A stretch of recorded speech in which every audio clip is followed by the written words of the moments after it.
आताची मोठी बातमी समोर येते। दुर्घटनाग्रस्त विमानामध्ये नागपूरचा एक कुटुंब असल्याचं समोर आलेलं आहे। नागपूरच्या यशा कामदार या विमानामध्ये होता। त्यांचा मुलगा आणि सासूसह त्या लंडनला जात असल्याची माहिती समोर आलेली आहे। यशा कामदार या नागपूरच्या क्वेटा कॉलनीमध्ये राहतात आणि त्यांचं कुटुंब या विमानामध्ये होतं। दुर्घटनाग्रस्त विमानामध्ये नागपूरचं कुटुंब असल्याची महत्त्वाची माहिती आता समोर आलेली आहे। एकामागून एक प्रवाशांसंदर्भात आता माहिती येताना कळतंय। खरं तर जवळपास 4-4.5 तास होत आले आणि तरी देखील या 242 प्रवाशांसंदर्भात कुठलीच माहिती समोर येत नव्हती। मात्र पहिली अपडेट आपण पाहतोय, यशा कामदार हे जे नाव आहे, नागपूरचं एक कुटुंब आहे, ते या दुर्घटनाग्रस्त विमानातून प्रवास करत होतं। यशा कामदार या नागपूरवरून या विमानात नागपूरला जात होत्या। खरं तर मुलगा आणि सासूसह त्या या विमानातून प्रवास करताना कळतंय। नागपूरच्या क्वेटा कॉलनीमध्ये त्या राहत होत्या आणि अहमदाबादहून लंडनला जाणाऱ्या विमानातून त्या प्रवास करत असल्याची सध्याची माहिती समोर येते।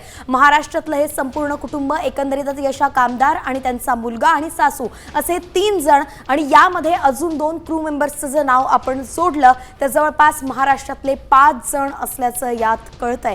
आतापर्यंतची जी माहिती समोर आली आहे त्यानुसार ही अपडेट आपण जाणून घेतोय। 2 क्रू मेंबर्स, ज्यामध्ये अपर्णा महाडिक हे नाव, सुनील तटकरे यांच्या त्या नातेवाईक, आणि दुसरं नाव म्हणजेच Maithili Patil. Senior cabin crew मध्ये या दोघी जणी होत्या। तर एक कुटुंब होतं नागपूरचं, यशा कामदार यांचं कुटुंब। यशा कामदार स्वतः, त्यांच्यासोबत त्यांचा मुलगा आणि सासू हे 3 जण सुद्धा याच विमानातून प्रवास करत होते।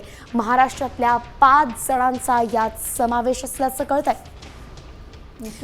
तर केबिन क्रू संदर्भात जर आपण अजून माहिती द्यायची तर एकूण 10 जणांचा हा केबिन क्रू होता, ज्यामध्ये सुमित सबरवाल हे कॅप्टन होते, क्वाईव कुंदर हे फर्स्ट ऑफिसर होते, तर श्रद्धा धवन सिनियर केबिन क्रू मध्ये होत्या। त्यातच अपर्णा महाडिक यांचंही नाव कळतंय।